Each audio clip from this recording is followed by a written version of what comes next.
하나님 말씀 보겠습니다. 요한복음 10장 1절에서 6절입니다. 요한복음 10장 1절부터 6절까지 우리 찾으셨으면 함께 읽겠습니다. 내가 진실로 진실로 너희에게 이르노니 문을 통하여 양의 우리에 들어가지 아니하고 다른 데로 넘어가는 자는 절도며 강도요 문으로 들어가는 이는 양의 목자라. 문지기는 그를 위하여 문을 열고 양은 그의 음성을 듣나니 그가 자기 양의 이름을 각각 불러 인도하여 내느니라. 자기 양을 다 내놓은 후에 앞서가면 양들이 그의 음성을 아는 거로 따라오되 타인의 음성은 알지 못하는 거로 타인을 따르지 아니하고 도리어 도망하느니라. 예수께서 이 비유로 그들에게 말씀하셨으나 그들은 그가 하신 말씀이 무엇인지 알지 못하니라. 아멘. 방송실 이 모니터 좀 조금만 키워주세요. 자, 우리가 요한복음 이제 10장으로 이렇게 가고 있습니다. 10장에서는 양의 비유라고 하는 건데, 우리가 성경을 보면은 예수님이 내가 말씀하여 가라사대 하면서 직접적으로 얘기하는 게 있어요. 너희는 이렇게 이렇게 해라 라고 직접 우리에게 명령하는 것들이 있거든요. 그런데 어떤 것들은 이렇게 돌아서, 그러니까 우회적으로 직접 얘기 안 하고 무엇인가를 알려주기 위해서 이렇게 돌아서 이야기하는 간접 화법이라고 이야기를 하거든요. 이렇게 말씀하시는 것들이 있습니다. 이 내용을 잘 보면은 그게 이제 나오는 거예요. 자, 오늘 같은 말씀도 뜬금없이 양을 갖다 얘기한단 말이에요. 그리고 뭐 목자를 얘기하고, 그리고 이리와 늑대를 얘기한단 말이에요. 자, 그럼 예수님이 양에 대해서 우리에게 알려주려고 하는 걸까? 그리고 이리와 늑대가 양을 잡아먹는 이런 이야기를 하는 것일까요? 이제 이런 것들을 우리가 좀 생각해야 되거든요. 이거는 우회적으로 이렇게 돌려서 진리의 말씀을 설명하려고 하는 거예요. 이걸 비유라고 이렇게 이야기를 합니다. 그래서 예수님은 천국을 제가 비유하고 이야기할 때 천국은 마치 밭에 뿌린 씨와 같다. 그러니까 처음에는 이게 작은 그 알갱이였는데 이게 뿌리가 내리고 큰 곡식을 이루는 것처럼 하나님 나라가 이렇게 전파가 된다. 이런 설명을 해주는 거란 말이에요. 그리고 예수님이 또 잃어버린 뭐 무슨 동전이라든지 또는 집 나간 아들이라든지 이런 걸 비유로 설명을 하고 있다는 거예요. 자, 그럼 이렇게 예수님이 직접적으로 이건 이렇다라고 딱 얘기를 안 하고 왜 이렇게 둘려서 비유로 말씀을 하시는 것일까? 이 부분을 우리가 좀 보면서 가야 될 것 같아요. 첫째로 몇 가지가 있는데 우리에게 알려주기 위해서예요. 잘 알려주기 위해서. 여러분, 제가 뭐 여러분도 다 경험했겠지만은 우리 집안에 손자, 손녀가 태어났어요. 제가 이제 할아버지가 됐잖아요. 자, 그런데 손자, 손녀가 딱 태어나니까 어떻게 됐느냐면 저는 여러분 평생 말을 하면서 이렇게 지냈던 사람이에요. 그것도 정확하게 제가 언어를 사용하고 전달해야지 우리 성도님들이 잘 알아듣거든요. 그런데 이 애가 태어나니까 이 아이가 좀 크니까요. 내 말에 이 아이를 맞추는 것이 아니라 이 아이의 수준에 제가 맞추는 거예요. 그러니 뭐 이 아이가 제가 이야기하는 논리 정연한 이야기를 알아들을 수가 없잖아요. 그러니 그 아이의 언어로 대화를 하는 거예요. 뭐 예를 들어서 꺽궁이라든지 이런 걸로 이 아이의 수준으로 내려가서 이 아이가 좋아하는 몸짓을 합니다. 그리고 그 언어를 사용하는 거예요. 그 아이의 언어가 뭐 별게 있겠습니까? 뭐 얼룰루 깍꿍 뭐 그런 것들이 있죠. 이러한 부분들이란 말인 거예요. 말하는 상대에게 나의 수준을 맞추는 거예요. 자, 여러분 생각해 보세요. 예수님은 하나님의 아들이라고 그래요. 그러면 천국의 언어가 있고 천국의 상황이 있는데 이걸 우리에게 그대로 가르쳐 주잖아요. 우리 못 알아듣는 거예요. 그러므로 예수님은 우리에게 내려오셔서 우리가 살아가는 이 현실에서 일어나고 있는 그 농사를 짓는다. 그러니까 농사 짓는 씨 뿌리는 비유 이렇게 하는 거란 말이에요. 그 양을 친다. 그 짐승 기르는 거 있잖아요. 그러니까 이 짐승을 가지고 양을 가지고 천국의 상황을 설명하는 거예요. 그러니 듣는 사람들이 아하 참 쉽구나. 아 이런 것이구나 라고 하늘의 비밀을 알 수가 있다는 겁니다. 제가 우리 목사님들과 이제 설교에 대해서 이야기를 많이 하고 어느 때는 제가 가지고 있었던 이런 것들은 좀 막 가르쳐주고 이렇게 해요. 제가 잘해서가 아니라 이렇게 해야지만이 우리 성도님들이 잘 알아듣는다 이 생각이 있어요. 그러면서 무슨 얘기를 하냐면은 쉽게 해라. 아주 쉽게 해라. 그래야 성도들이 알아듣지. 그리고 너희들이 우리 부목사님들에게 쉽게 하는데 나에게 초점을 맞추지 말고 여기에 있는 분들에게 초점을 맞춰라. 그러니까 그들의 생활을 얘기해 줘야 되는 거예요.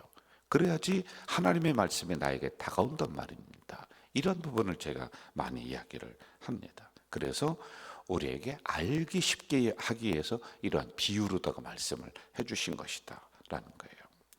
그리고 두 번째는요, 이게 굉장히 또 역설적인 건데 어떤 사람에게는 모르게 하기 위해서 감추는 거예요. 모르게 하기 위해서요. 마태복음 13장에 보면은 너희가 듣기는 들어도 깨닫지 못할 것이요 보기는 보아도 알지 못하리라 이렇게 얘기합니다. 그 말씀 앞에 겸손한 사람은 이렇게 비유로 얘기하든지 또는 설교를 하면은 그 말씀을 내 말씀으로 잘 받아들여요. 그런데 완악한 사람은요 귀를 닫습니다. 안 들어요. 절대로 안 듣습니다. 그리고 그 중에서 좋은 것만 이렇게 해서 몇 가지만 이렇게 싹 담아요. 그리고 진짜 들어야 될 진리의 말씀은 눈을 감고 귀를 닫아버리는 거란 말입니다. 이러한 경우가 우리들에게도 종종 일어나요. 여러분들이 설교를 제가 20분 한다 그러면은 100이라고 하면은 30분이 안 듣는다니까요. 원래가 우리가 그런 거예요. 그래서 제가 여기에 뭐 글도 띄우고 그림도 띄우고 그럼 여러분들이 딴 생각하고 있다가 요걸 이렇게 쳐다보는 거예요. 자꾸 그런 형태로 나가는 거예요. 왜? 안 들어. 그리고 하나님이 일부러 어떤 사람에게는 감추는 거야. 감춰요. 진리를 밝게 보여주지 않고 그 사람에게 감춘다. 이게 비유의 특징이다 라고 하는 겁니다. 자, 오늘 2절도 한번 좀 보세요. 2절 10장 2절 시작. 문으로 들어가는 양의 목자라. 양의 목자입니다. 자, 6절 봐요. 예수께서 이 비유로 그들에게 말씀하셨으나 그들은 그가 하신 말씀이 무엇인지 알지 못한다. 보세요. 문으로 들어가는 이는 양의 목자라. 문으로 들어가는 사람이 있다는 거예요. 그럼 그런 사람은 하나님의 말씀을 잘 들어요. 그런데 그렇지 않은 사람에게는 아무리 얘기해도 6절에 보니까 알지 못하는 거예요. 일부러 하나님이 숨기는 거예요. 그래서 여러분, 하나님의 말씀이 들려질 때, 예배가 하나님 앞에 올려지는 것 같을 때, 은혜가 될 때, 그때 감사하셔야 돼요. 여러분, 어느 순간이 되면은 내가 딱딱하게 굳은 심령이 돼버리는 거예요. 예배를 드려도 내가 예배를 드리는 건지 은혜를 받는 건지 이게 무감각해지는 그 단계가 오는 거예요. 굳어버리는 거란 말이에요. 말씀을 아무리 전해도 그 어떤 사람이 와서 전해도요 듣지를 않는 이런 귀가 닫혀버린 상태, 영적으로 죽은 상태가 될 수 있다는 거예요. 그래서 여러분, 들려질 때 감사할 줄 알아야지만이 된다는 거예요. 자, 그리고 세 번째, 진리를 구체화하는 거예요. 이렇게 확 드러내서 이것은 이렇다라고 하는 것. 예를 들어서 양이라고 하는 것, 울타리라고 하는 것, 그리고 문으로 드나들어야 된다라고 하는 이걸 들으면서 그렇구나. 우리는 양이구나. 그리고 목자는 주님이시구나. 문이라고 하는 것은 정당한 방법으로 신앙생활을 해야 되는구나. 어떤 이는 울타리를 넘어서 다니는 사람이 있어요. 그 누구예요? 도둑놈이지. 그래서 비정상적인 방법으로 신앙생활하면 안 되겠구나. 이렇게 구체화시키는 거예요. 여러분, 정당한 방법으로 하지 않는 신앙생활은 다 담 넘어 다니는 거예요. 울타리 넘어 다니는 거란 말이에요. 늦더라도 정당한 방법으로 신앙생활 할 줄 알아야 돼요.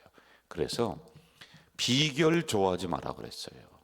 비결은 1000번에 한 번, 10,000번에 한 번 있는 건데 무슨 은혜 받는 비결, 뭐 무슨 병 고치는 비결, 진리를 빨리 아는 비결, 그게 어디 있어요? 없어요. 그래서 이러한 부분을 구체화시키는 방법으로 이 비유의 말씀을 오늘 허락하신 것이다 라는 겁니다. 그리고 네 번째, 잘 들으세요.